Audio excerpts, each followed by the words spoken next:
Welcome to Castle Harbor Saturday Racing. It's February 20th, 2016. We have about 10 knots of easterly breezes with 7 boats on the line and about 40 seconds to go.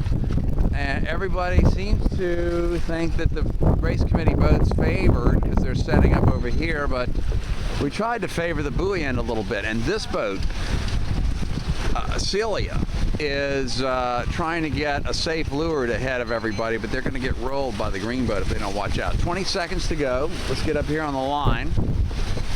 And 8, 5, 2, 1. Peanut over!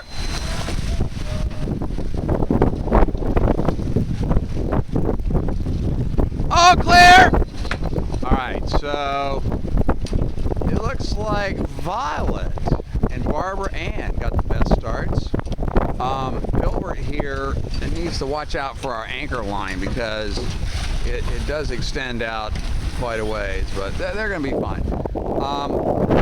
I think Violet probably won the start. They got that boat set up just right. And I can tell they're making distance on the other boats. Let's go ahead and throw that line off.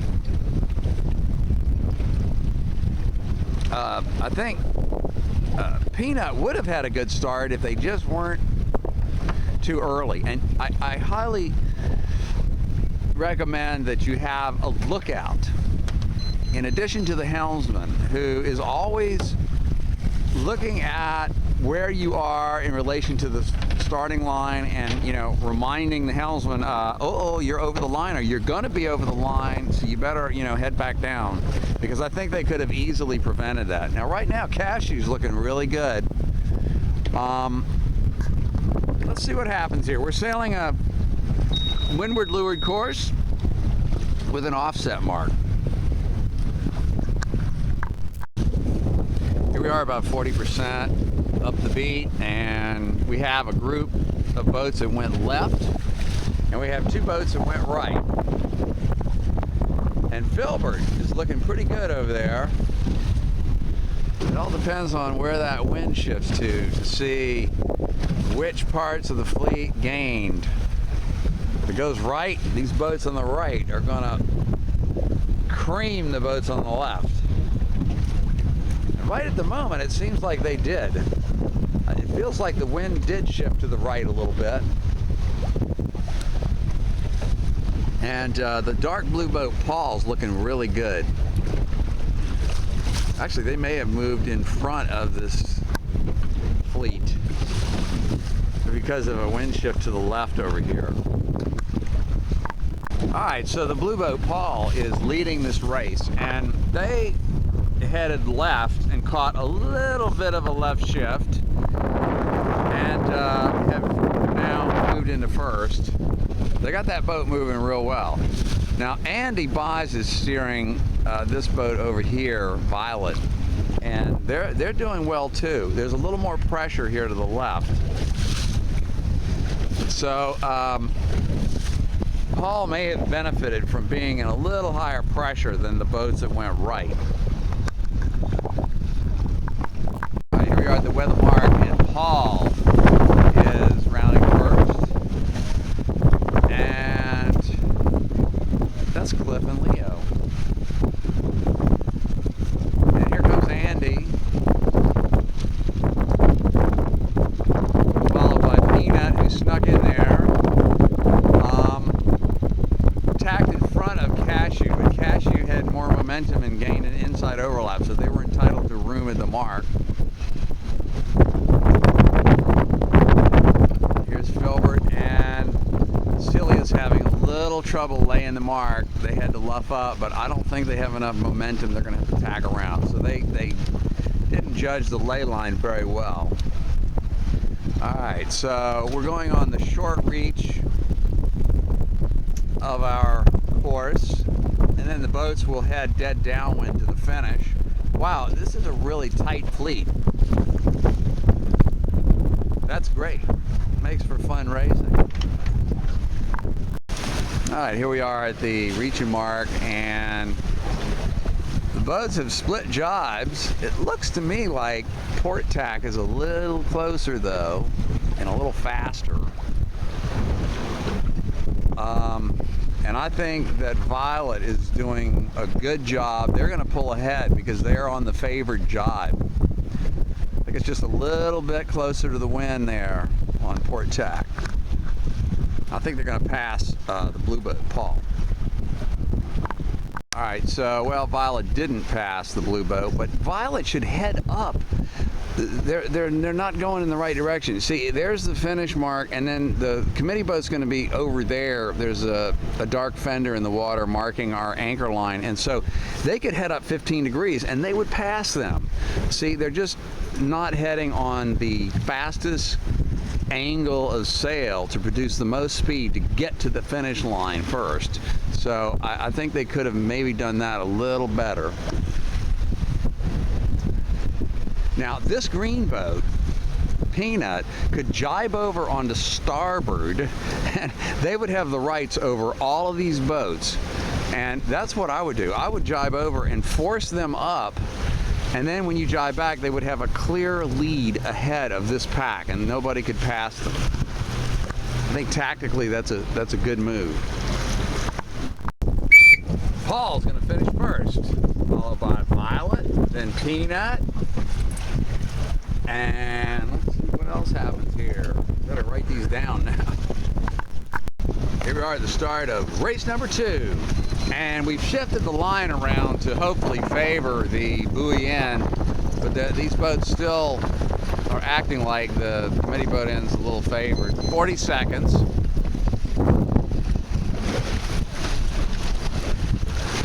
And the wind has increased a little bit, about 11 right now, which makes for lively sailing. Let me just get up here on the line. Okay, so there's 20 seconds. I have to get up here by this. And this boat is calling them to go up, but they're clear ahead, so it doesn't really matter. There's 11 seconds to go, and these two boats are over the line. 7, 4, 3, 2, 1. Cashew, Violet, over!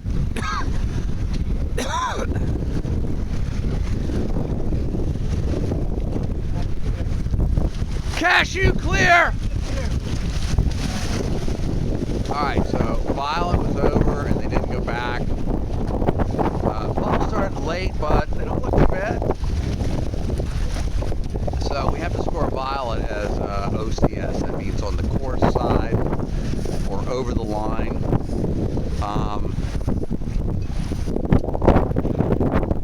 And it's too bad they were over because they got a great start. So actually I think Filbert is going to win so far. If they just play the middle, cover the fleet on both sides, you know, kind of try and stay up the middle by sailing on the lifted tack. And right now it appears that starboard tack is lifted. Now we're going to go lengthen this course, so we need to get moving here.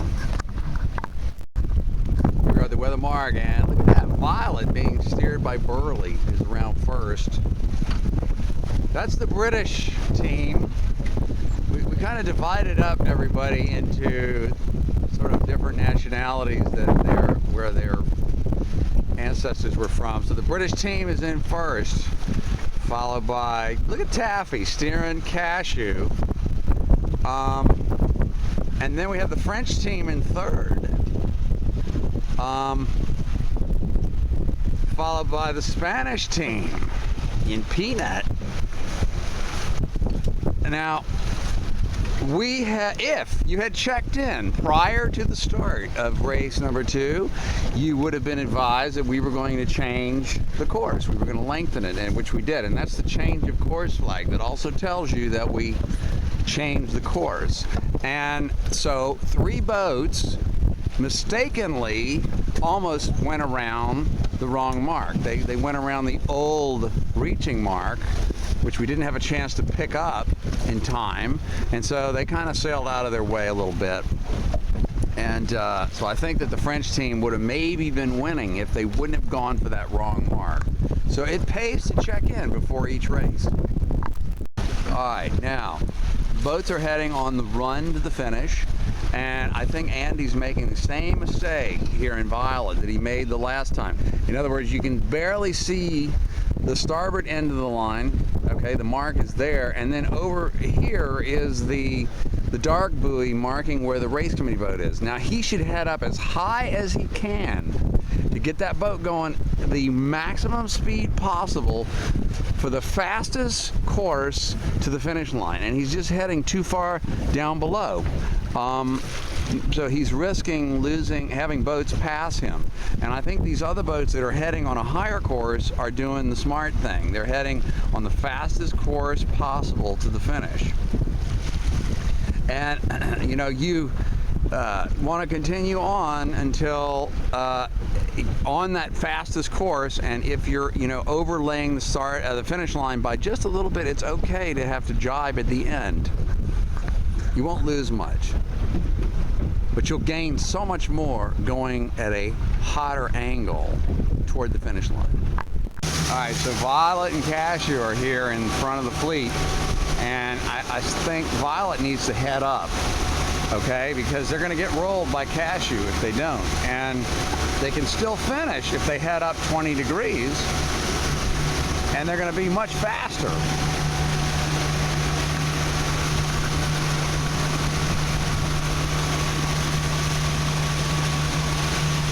There's more pressure over here on this side as compared to that side. All right, Peanut on their jibe, they need to make it more graceful and a smoother turn. It looked like they almost did right angle turns, and that slows you way down because the rudder becomes a speed brake. You want it nice and smooth. All right, now Violet's heading up now.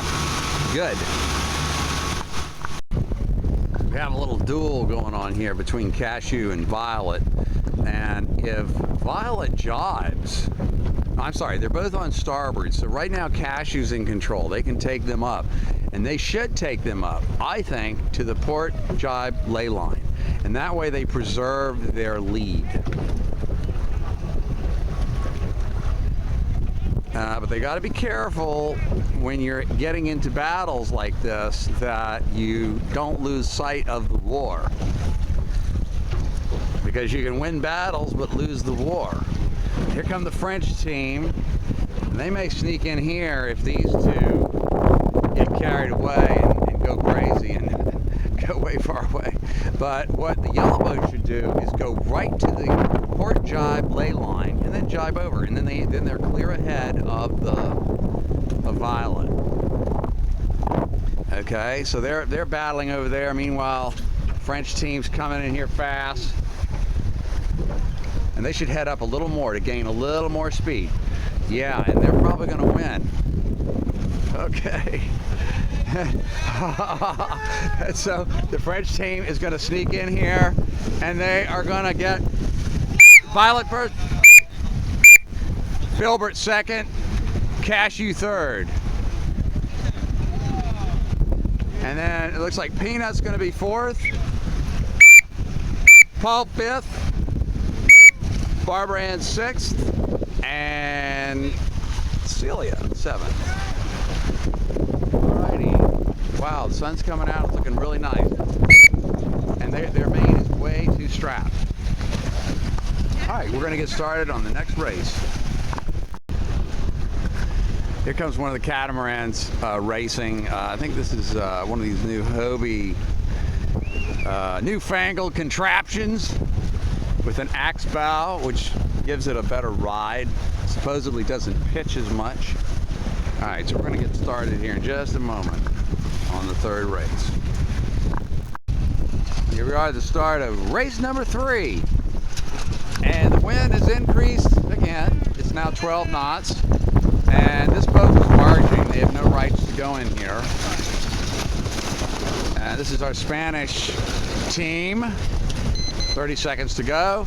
We tried to favor the buoy end a little more this race, but the wind shifted right again, about 5 more degrees. So it may be favored here by the boat. 15 seconds. And if Paul is clear ahead of the yellow boat, then they're not barging or anything. All right, there's 8 seconds. Oh, geez. The green boat's going to be over. 3 seconds. 2, 1. Peanut! Over! Just point at Peanut. All clear! All right, so, you know, with this 5-degree wind shift, it actually does favor the race committee boat end. And this boat, Violet, that started late, is actually not bad off because they're on the favored end of the line. Because if any of these boats tacked over, they would most likely have to duck Violet because of the port starboard rule. So right now, I'd say Violet got the best start. They're winning this race. The green boat was very aggressive on their start. They were over the line, but they recovered very quickly by dipping back below. And so here goes the rest of the fleet. And let's see what happens. We're about halfway up the beat, and looks like Cashew crossed Peanut with about a boat length to spare. Now, since the rest of the fleet is way to their left, I wouldn't go much further to the right if I was them. I would just tack over and cover, because if the wind goes back left, they're going to get screwed. Oh, there they go. They're going to go over. Good. All right.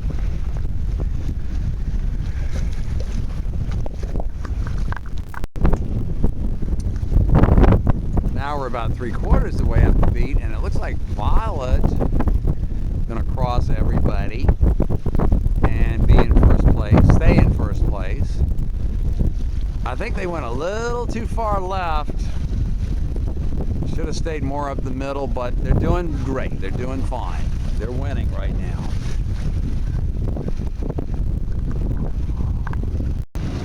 Here we are at the weather mark, and look, Peanut pulled into the lead ahead of Violet.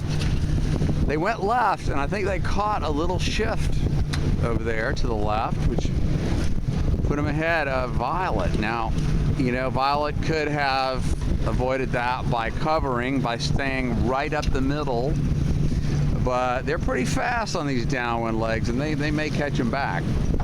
So look at this. Cashew is in third, and Celia is probably going to round inside of Filbert. Oh, maybe not. Filbert's rolling them pretty fast. Yeah, so Filbert's going to be next in fourth. All right, so here come the other boats, and we need to pick up some marks and finish this off. And Gil should be sitting on the high side. His weight is not good down there. That's not fast. Here we are at the region mark, and Filbert rounded inside of Celia. And if I was Celia, I'd head up, take them up. They have the right to do that. And they're probably not going to win heading down. So Cashew, I think, is heading on the perfect course to maybe pass these other boats. Well, let's see. And again, Violet's just heading too low. I just think that's a slow angle. It's not a hot angle to approach the finish line on. Cashew is sailing at the hottest angle here, in more pressure, so they could be a threat to these boats down here. I just think the green boat needs to head up more. They need to heat it up, head at a hotter angle, get it going a little faster, and I think Violet should too. Here we are at the finish, and looks like we got a little horse race here between Violet and the green boat. The green boat should, I think, head up a little more, go a little faster, but oh no, they're catching a nice little puff here. Oh, and it looks looks like Peanut is going to win with Violet second. And here comes the rest of the fleet with Cashew is going to be third. And then we're going to have some possible close finishes after that. What a nice day it's been. It's hot, about 74 degrees. It's blowing about 13 knots. All right, so here we go. Cashew's going to finish shortly. Head in! Head in! All right, you got Cashew, right? Got him. All right, so we could have a close finish here. Let's see how this is going to go. Ooh, the French team is pulling ahead of Celia, but who's going to win? Filbert is next, followed by Celia. Okay? And oh, look at these two boats here coming in pretty fast. Here comes Barbara Ann, and they're going to be next, and Paul is seventh. All right, so we're going to go ahead and head in and have grilled hot dogs, hear a protest, and drink some beer. And Paul never really did finish. You're supposed to cross between the red flag and the orange buoy, and they never really did. So we're going to be nice to them and just score them. But in real racing, you can't do that. You have to cross the line. All right. All right, well, the crew of the Mighty Violet, please come forward.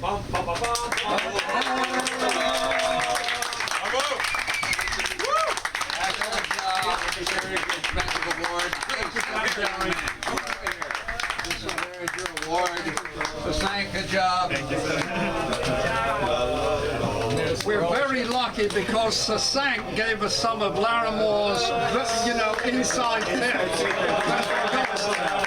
And the winner, February 20th, 2016. See you next week.